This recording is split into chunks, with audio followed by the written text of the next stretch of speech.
Un 2 de noviembre, un día como hoy, pero de 1978, hace 43 años, salía el disco debut de esta banda que siempre ha dado motivo para debates, siempre ha dividido las aguas dentro del rock.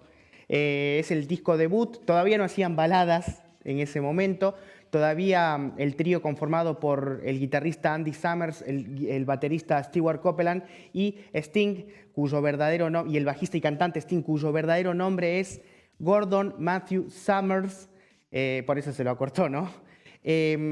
Sacaba este disco debut, son 10 canciones en 42 minutos y había generado mucha curiosidad en la crítica, en el público, porque era de alguna forma muy difícil de catalogarse su música, porque presentaban una mezcla de reggae, música que en ese momento era ejecutada por afrodescendientes. Era como muy raro ver, ¿no?, a tres blancos en una tapa de disco tocando música de Jamaica, de música que traían los inmigrantes en Bristol, por ejemplo, en el Reino Unido. Y además eran muy pop para los punks y eran muy punks para los seguidores del reggae. Era como que el público, la crítica en ese momento había quedado desconcertada. Marce, vos recordarás algunos temas de este disco. Muchos. De este disco mucho y de los otros discos también. Este, dentro de su discografía, es uno de los más recordados porque, como decíamos, en ese momento el grupo traía esta frescura desde lo musical, de la nueva ola se llamaba, ¿no? Muchos se habían cansado de esta solemnidad de Pink Floyd, de Genesis, ¿no?, con temas de 10 minutos, temas largos con unas estructuras bastante complicadas, y ellos traían canciones de 3 minutos, pero que lejos de parecer simplonas, siempre mezclaban, hacían imperceptible la dificultad, utilizaban acordes que no eran bastante comunes y eran cada uno, en cuanto a la ejecución de su instrumento, muy buenos, pero las melodías y la música era bastante accesible, digamos, ¿no? No era decir eran simplones nada más, sino que la música era tan accesible que algunos los miraban de reojo en ese momento. Impresionante, la verdad que sí, es un poco así. Y bueno, no sé, seguramente nos trajiste un tema, Rodi. Estamos viendo ahí la lista. Bueno, no sé cuál recordarás, la lista del disco. Sí. Bueno, a ver, solamente por nombrar algunos, ¿quién no recuerda So Lonely? No. So Lonely. Roxanne, por ejemplo, esta canción que Sting compuso cuando viajaba por Europa y sin darse cuenta terminó en la zona roja, en París. Y él dice que nunca había visto eso en persona, que lo había leído, lo había visto en películas, nunca se había cruzado con trabajadoras sexuales, y le escribe Roxanne. Por ejemplo, en el estribillo dice Roxanne, "You don't have to put on the red light", dice, no tienes que ponerte en la luz roja y no tienes que vender más tu cuerpo. Era como una visión de lo que él había sentido en ese momento.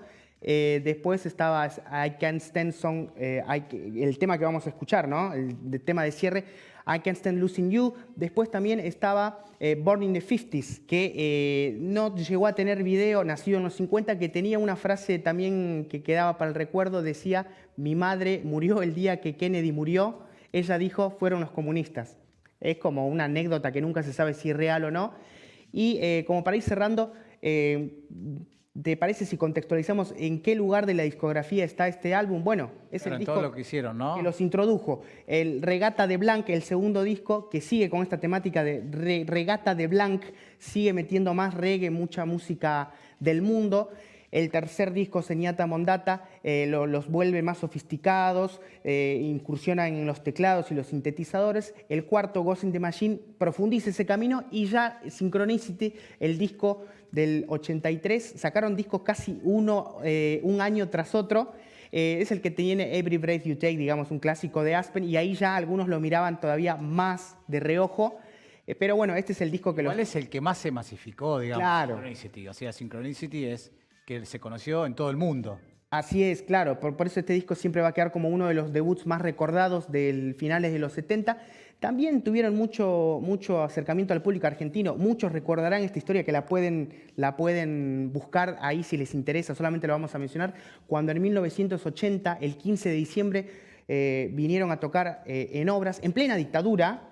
Bueno, el público, por supuesto que está eufórico, no era habitual ver bandas y más bandas de afuera. ¿Qué es lo que pasó en esa presentación de The Police? el público estaba eufórico y una chica se estaba acercando, quería como cruzar el vallado y los policías en ese momento se la querían llevar, la estaban maltratando, la estaban ultrajando y Andy Summers se acerca con su guitarra a cuestas y le pega una patada que le vuela el sombrero a uno de los policías. Lo quisieron llevar detenido a Andy Summers, al guitarrista, hay un montón de mitología alrededor de eso. Y después, bueno, Sting como solista vino varias veces. Vino, por ejemplo, en el Festival Amnesty en River en 1988, ¿no? Que se subió al escenario con las madres, con las abuelas. Sí. Perdón, ¿no? En ese festival donde vino Bruce Springsteen, donde vino Peter Gabriel, donde también hubo muchos referentes de la música local, vino en Vélez y después cuando volvieron a juntarse después de varios años los Police, coronaron esa gira con 2 fechas en River allá por 2007.